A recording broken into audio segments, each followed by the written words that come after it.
Obviously, I have absolutely nothing against fandoms or people who watch them. That doesn't make you obsessed or a solo stan. But I think I never watched a fandom in its entirety in my whole career as a K-popy, even of my alts. I don't think it's relevant to watch. If I want to take the time to watch a performance, I rather prefer to view a group's one. I don't follow that much music shows promotions performances anymore, I must confess, but it's always nice to watch. On the other hand, I love watching performances from award shows, special covers or medleys, official concerts, etc.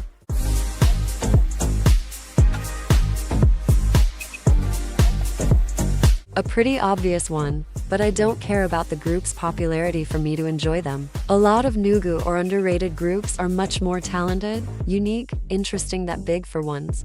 Don't get me wrong, it's not about big for groups being talentless or me to be different because I only like obscure nugu groups. But a group's popularity is never taking into account. If I want to listen, to stand them, etc. Of course, I'm always happy if my faves win something, trend or have recognition. Or in the other hand, I can be saddened if a group disband due to lack of popularity or if my faves don't do that well. I won't be stopped by YouTube views, Spotify streams, social media's followers or consider it as a quality control. As much as I won't make myself love a group or a song just by the fact it's trending or coming for a big company. In the same vein, I never was the kind of fan to stream a song with 4 different devices 10 hours a day. I also never voted for my faves in survival shows or award ceremonies.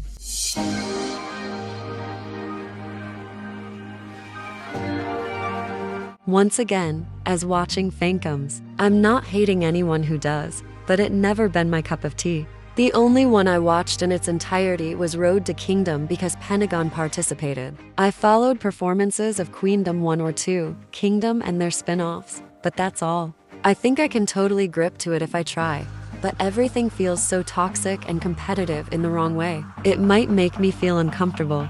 Moreover, the rig scandals make it lose its plot. Always the prettiest Nepo baby, but untalented one, winning against the ace. Plus, the majority of minors candidates participating in an environment they shouldn't face at such a young age. Don't get me wrong, I also love or stan groups coming from survival shows, but it also create bullying, toxic spaces between members of a same team who were forced so bad to beat each other months ago in a show, especially when the group is temporary. The bond is much harder to create in such a short time. K-pop trainees days is a toxic and competitive space where a lot of minors are, but not or less in public size than survival shows. That shouldn't be a form of entertainment in this way.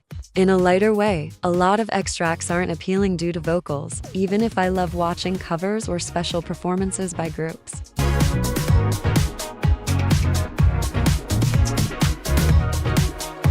As everyone else, I like looking at beautiful people, and I'll be hypocrite if I say that beauty never took part in my interest for a certain group or idol. However, just like statistics, it won't hold me back to like or stan groups and idols I don't find particularly attractive.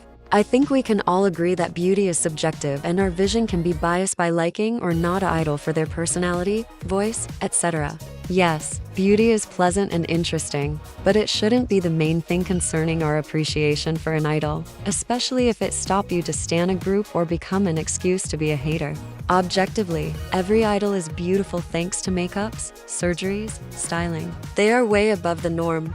But considering me as a hater, if I say that this idol isn't attractive to me, it's as hypocritical and worse, it plunges into fetishization or racism.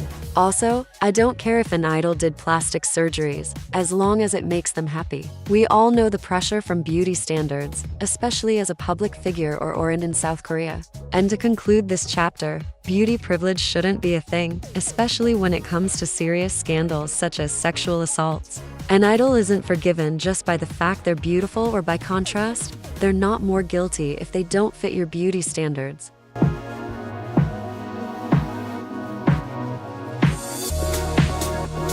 Nothing harmful, but I don't see the point of instrumentals versions or other languages ones. I listen to it because it's content, but never on a daily.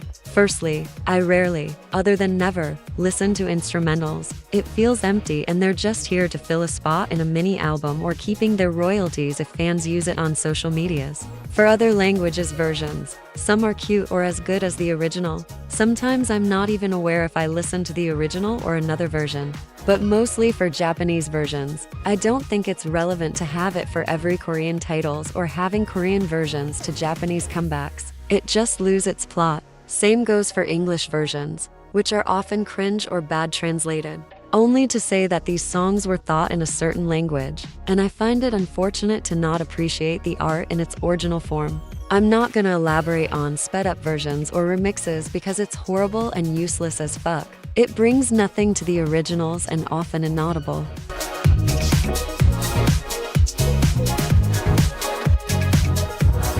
Coming from the fact that I don't live in South Korea, so I'm not taking part to them during promotion times. Moreover, that in France, it's not something we do in concerts, and as I'm not often going to concerts too, so I'm not learning them or watching dedicated videos. But I admit it can be a good way to show support to the artists, even if it can be another pressure to the fans.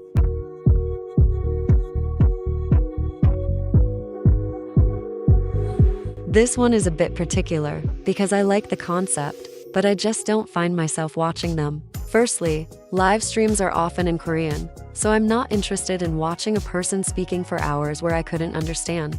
Plus, it's not my consumer content habit, so I just don't have the apps, the reflexes, the time, or the will. At some point of my day, even if I had the reflexes or the time, I don't think it's the type of content I would love to watch on a daily. It could quickly become repetitive or boring. For vlogs or channel contents, it's just a silly reason. I always thought I couldn't understand anything, but nowadays, most of the contents are subtitled in English. So as live streams, I just don't have the habit or I don't take the time to watch them. Usually, I'm only watching them when I start to stan a group, for example, but I should start to do it more often. Same as variety shows that I deserted to. It's always cute or fun, it's free, and I'm not obligated to have a content consumer habit, contrary to live streams.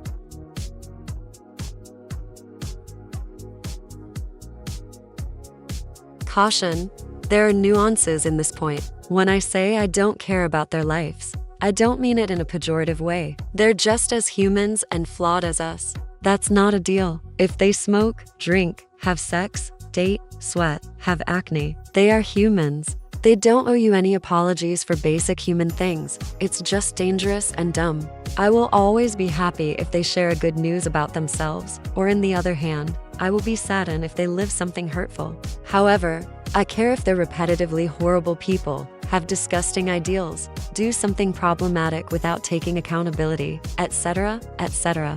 Because they're as humans as us. So I don't want to idealize and forgive them by the fact they're pretty and popular or support horrible human beings.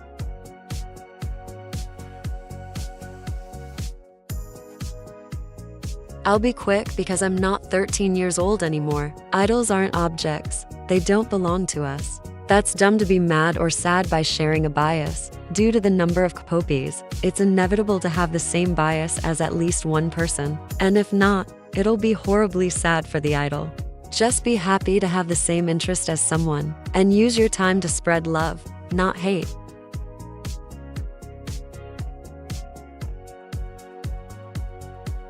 To conclude this video in a more general note, I don't care if I don't collect photocards, own every versions of every album's my favorite group released, watching every vlogs or performances or variety shows, know every locations they are going to, every facts about their personalities, etc., etc.